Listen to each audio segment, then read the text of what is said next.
Assalamu alaikum wa rahmatullahi wa barakatuh. Dear third year students, welcome again to your third lecture of our course Pedagogy and Curriculum Innovations. So in this lecture we will be speaking about the principles, the techniques of the direct method. Okay? So we will be speaking about these things. Now, the introduction, as an introduction for our lecture today, we will say that as the grammar translation method failed to prepare students to use the target language communicatively, the direct method flourished as its goal of instruction concentrated on learning how to use another language to communicate. We have known earlier when we spoke about the grammar translation method, we said that this method, I mean the grammar translation method, neglected the two skills of listening and speaking, and it did not encourage communication in the target language. Okay, it encouraged communication in the native language. So, because the grammar translation method failed to prepare students to communicate effectively in the target language, the direct method came as a replacement to that teaching method. Okay, because one of the aims of the direct method is to enable learners to use the target language communicatively. So, the direct method has one very basic rule: no translation is allowed. So, this is the basic rule for the direct method. Translation is not allowed inside the classroom. In fact, it receives its name, I mean, the direct method receives its name from the fact that meaning is to be conveyed directly in the target language through the use of demonstration and visual aids with no recourse to the student's native language. So, the name of the direct method is received from the fact that when we want to communicate a meaning, when we want to convey a meaning, we make a direct association between that meaning and the target language. So we demonstrate, we use visual aids, but we never use the student's native language. So we make this kind of direct association between the thing and the meaning we want to convey in the target language. Now let's have a look at the principles of the direct method. Principle number one: reading in the target language should be taught from the beginning of language instruction.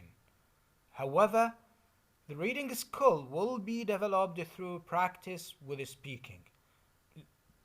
Language is a primarily speech, and culture consists of more than the fine arts. So, the one of the basic principles of the direct method is to teach reading at the early stages of uh, language learning. Okay, of course. Now, at the very beginning, students will not be able to read, words, difficult words. Okay, they will be able to read, simple words. Well, it's okay, but the reading should be emphasized, and later on, the reading ability of the students will be developed through practice. Okay, with speaking. So, reading and speaking are taught side by side. Okay, they are taught side by side. Okay, because what they believe, I mean, the advocates of the direct method, they believe that speech is premier. Okay, is speech is superior. Okay, speech is the first skill. Okay, so it is language is primarily speech. Okay, so that's why they say reading should be developed side by side by the reading skill. And culture, as they believe, culture consists of more than fine arts. Now, in the grammar translation method, they believe that culture is conveyed through fine arts. No, here, according to the direct method, culture is more than fine arts. Culture may be reflected through different topics, okay, not only through fine arts and literary works. Principle number 2: objects, realia, or pictures present in the intermediate classroom environment should be used to help students understand the meaning. So, the teachers who are following the direct method should use objects and pictures. Objects, I mean, representation of real objects. So, for example, if we are talking about if we are talking about a ball, we should bring a ball to the class. If we are talking about the heart, for example, we should bring a figure representing the heart. Okay, so we should bring them to the classroom environment so that we help the students to understand the meaning. So when I refer to the heart, I will show them the figure of the heart, okay, and I say this is the heart. Okay, when I speak about the ball, I show them the ball, I say this is the ball. Okay, so they can make association between the thing and the meaning in the target language. Number 3: the native language should not be used in the classroom. So the native language is eliminated inside the classroom.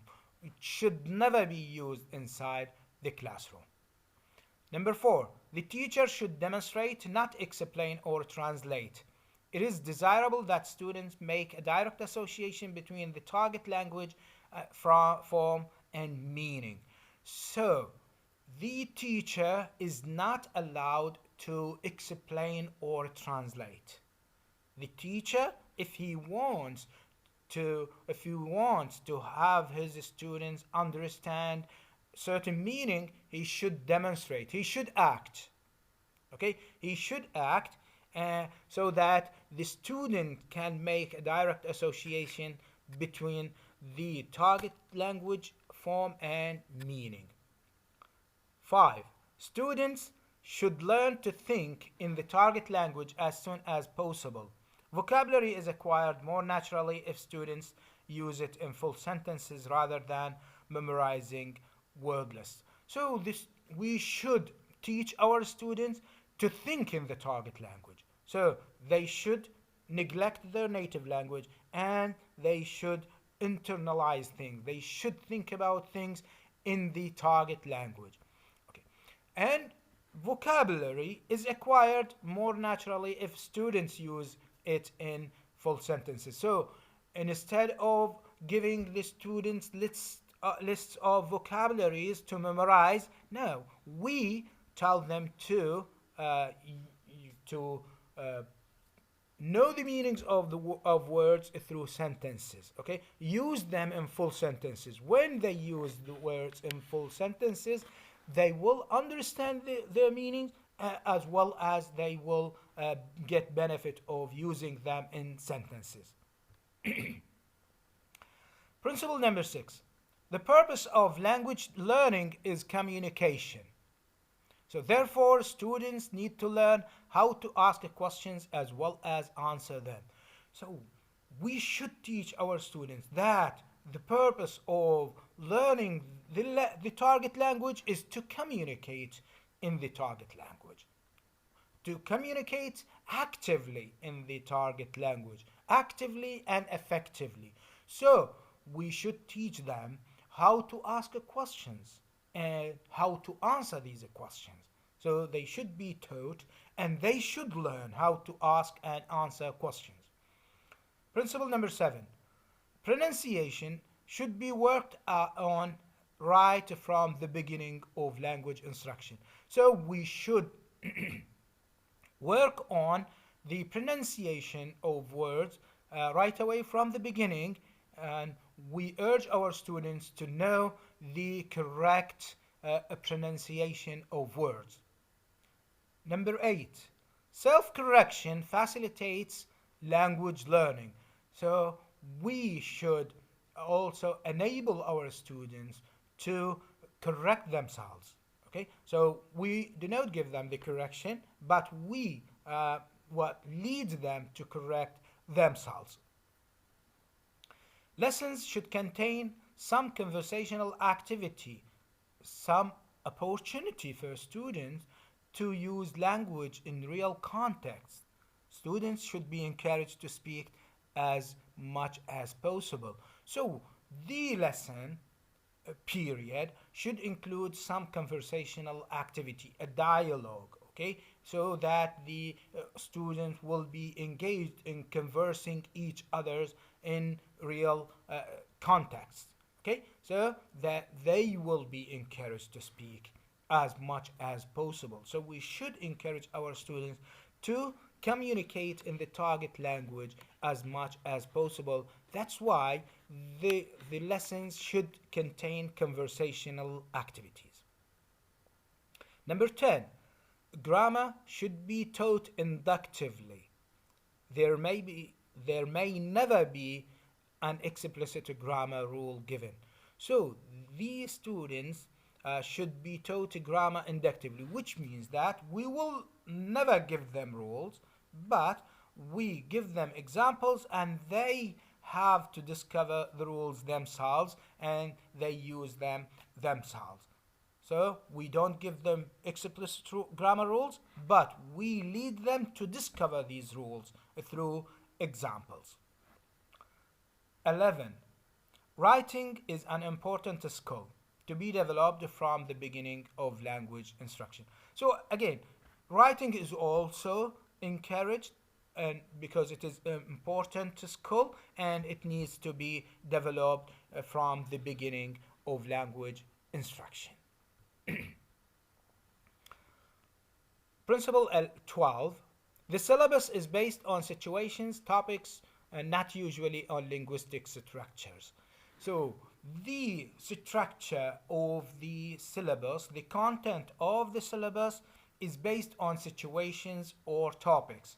Okay, so we base our instruction according to the direct method according to situations or topics. So topics, for example, situations like, for example, now what is going on in the airport, in the post office, in the hospital. So we depend on situations that happen, in these places.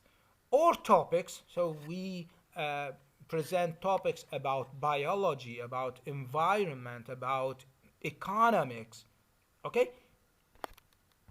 So, but not on linguistic structures. So the syllabus should be based on the situations and topics and not on linguistic structures. 13. Learning another language also involves learning how speakers of that language live. So, in order to learn the target language, you need also to know about the culture of the people who are, native speakers of that language. So we should learn about the culture of the language as well as we learn the language. So language should never be taught separately from the culture of the people who speak that language. Now, let's ask some questions and try to answer them according to the principles that we have already mentioned. Now, what are the goals of teachers who use the direct method? Teachers who use the direct method intend that students learn how to communicate in the target language. In order to do this successfully, students should learn to think in the target language. What is the role of the teacher and what is the role of the students? Although the teacher directs the class activities, the student role is less passive than in the grammar translation method. The teacher and the students are more like partners in the teaching learning process. So the teacher is directing the class activities, and the students uh, have a role in these activities as they react to the instructions provided by the teacher. So the students are not passive like the students in the according to the grammar translation method. Well, in fact, the students and the teachers are more like partners in the teaching learning process. Now, what are some characteristics of a teaching and learning process? So, what are the characteristics of the teaching process and learning process according to the principles of the direct method? First, students need to associate meaning with the target language directly. And to achieve this, to achieve associating meaning with the target language directly, when the teacher introduces a new target language word or phrase, he demonstrates its of realia, pictures, or pantomime. He never translates it into the student's native language. So the teacher should demonstrate, okay, or should use realia, use real things. It should use pictures or should act the word if it can be acted, if the word can be acted. Okay, so he never translates it into the student's native language. And three, students speak in the target language a great deal and communicate as if they were in real situations. Number four, the syllabus is based upon situations. For example, one unit would consist of language that people would use at the bank, another of the language that they use when going shopping, or topics such as geography, money, or the weather. Now, what are some characteristics of the teaching learning process? Again, the grammar is taught inductively. That is, the students are presented with examples and they figure out the rule or generalization from the examples. An explicit grammar rule may never be given. Students practice vocabulary by using new words in complete sentences. What is the nature of a student-teacher interaction? And what is the nature of a student-student interaction? The initiation of the interaction goes both ways, from the teacher to students and from students to teacher. Although the latter is often teacher-directed, students converse with one another. How is language viewed? And how is culture viewed? Language is primarily viewed as spoken, not as written. Therefore, students study common everyday speech in the target language. They also study culture, consisting of the history of the people who speak the target language, the geography of the country or countries where the language is spoken, and information about the daily lives of the speakers of the language. What areas of language are emphasized? And what language skills are emphasized? Vocabulary is emphasized over grammar. Although work on all four skills, the reading, the writing, speaking, and listening, occurs from the start, oral communication is seen as basic. Thus, the reading and writing exercises are based upon what the students practice orally first. Pronunciation also receives attention right from the beginning of a course. What is the role of a student's native language? The student's native language should not be used in the classroom. So the student's native language is eliminated. It is totally neglected. How is evaluation accomplished? How do we evaluate our students according to the direct method? The student's performance might be evaluated by interviewing them orally or by asking them to write a paragraph about something they have studied. So the evaluation is done both orally and in a written way. How does the teacher respond to student errors? The teacher, employing various techniques, tries to get students to self-correct whenever possible. So the teacher should first help a student to recognize their errors and to self-correct these errors. Now let's have a look on the techniques that are employed by the teachers who teach according to the direct method. The first technique is reading aloud. Students take turns reading sections of a passage, a play, or a dialogue out loud. At the end of each student's turn, the teacher uses gestures, pictures, realia, examples, or other means to make the meaning of the section clear.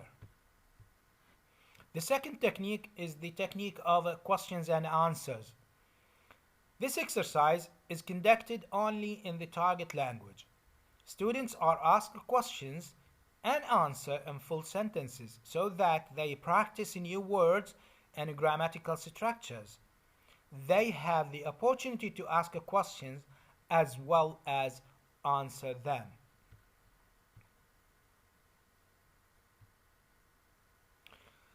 The other technique is getting students to self-correct, so self-correction technique. The teacher has the students self-correct by asking them to make a choice between what they said and an alternative answer he supplied. There are, however, other ways of getting students to self-correct. For example, a teacher might simply repeat what a student has just said using a questioning voice to signal to the student that something was wrong with it. Another possibility is for the teacher to repeat what the student said, stopping just before the error. The student then knows that the next word was wrong.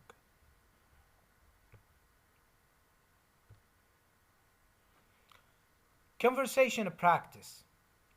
The teacher asks students a number of questions in the target language, which they have to understand to be able to answer correctly. In the class, so the teacher asks them questions and they have to answer these questions, okay, correctly. Okay? Fill in the blanks exercise. This technique has already been discussed in the grammar translation method, but it differs here. The application of this technique is different here. In the direct method, okay, all the items are in the target language. Furthermore, no explicit grammar rule would be applied. The students would have induced the grammar rule. They need to fill in the blanks from examples and practice with earlier parts of the lesson. Dictation. The teacher reads the passage 3 times. The first time the teacher reads it at a normal speed, while the students just listen. The second time he reads the passage phrase by phrase, pausing long enough to allow students to write down what they have heard. The last time the teacher again reads at a normal speed and the students check their work. Map drawing. This is another technique that the teacher might use inside the language classroom. Uh, the students are given listening comprehension practice. The students are given a map with the geographical features unnamed. Then the teacher gave the students directions such as the following. Find the mountain range in the west. Write the words Rocky Mountains across the mountain range. He gave instructions for all the geographical features of the United States, if we are speaking about the United States, so that students would have a completely labeled map if they followed his instructions correctly. The students then instructed the teacher to do the same thing with a map he had drawn on the board.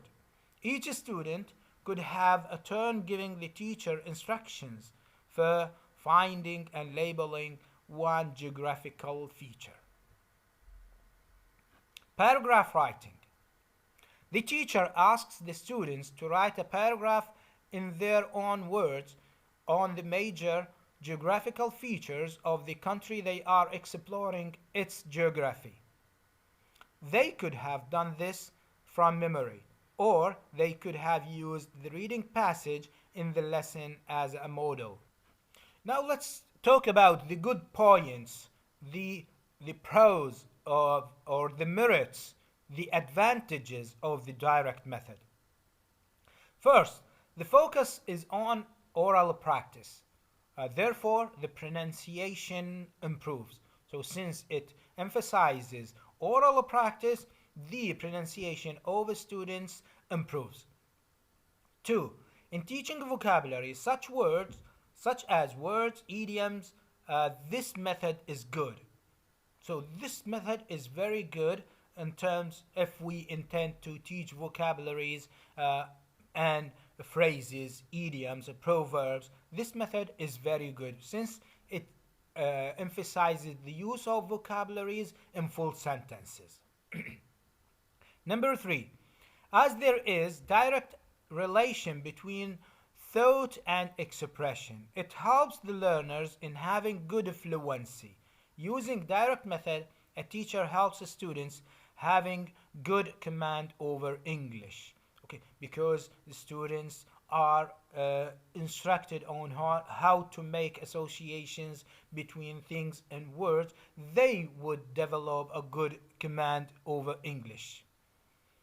In this method, the teacher proceeds from particular to general and from concrete to abstract. So there is a kind of a gradation. So we start from the particular, then to the general. We start from the concrete to the abstract. So things are done, in this way, in this procedure, and this will help the student to get benefit from. What other merits does the direct method have? It makes the teaching of English easier and more pleasant. So a teacher uses various images, pictures to illustrate his or her own point. So the teaching of English is made easier and pleasant since the teacher uses pictures and illustrations to make his point clear. This method creates the suitable environment for learning English language. So the environment inside the classroom is considered to be appropriate and suitable for the students to learn target language. And 7, as the unit of speech in direct method is a sentence, so students learn to speak complete sentences without any hesitation. So they get confidence with command over good English. And now let's talk about the demerits, the disadvantages of this teaching method. Number one, owing to overemphasis on oral practice, the other skills, namely reading and writing, are ignored to a great extent. So there is a kind of imbalance between the treatment of the skills, the language skills. So emphasis is made on oral practice. So the speaking is emphasized more than the other skills, writing and reading. Number two, average and below average students, especially from rural area background, find difficulty to grasp the things taught via this method. Uh, this method does not take into consideration low-level students or students who come from, you know, social or spatial backgrounds that are far away from the city. Since they come from such environments, such backgrounds, they will find difficulty in grasping certain things, in understanding certain things. This is an expensive method, as the teacher is to use some aids for teaching. So, financially speaking, the teacher will face difficulty in providing the things that he should use inside the classroom. So he should, buy certain things, pictures, drawings, so that he can make the teaching more profitable. But uh, the teachers cannot afford to buy these things, so it is expensive method. For this method, competent teachers must be there, but there is the dearth of good English teachers in the country. Incompetent teachers can't use this method successfully. So, only teachers who are very competent in English language and only teachers who are instructed according to this language can teach it. So, not all teachers can teach according to this teaching method. In the early stage of learning, this method is completely unsuccessful.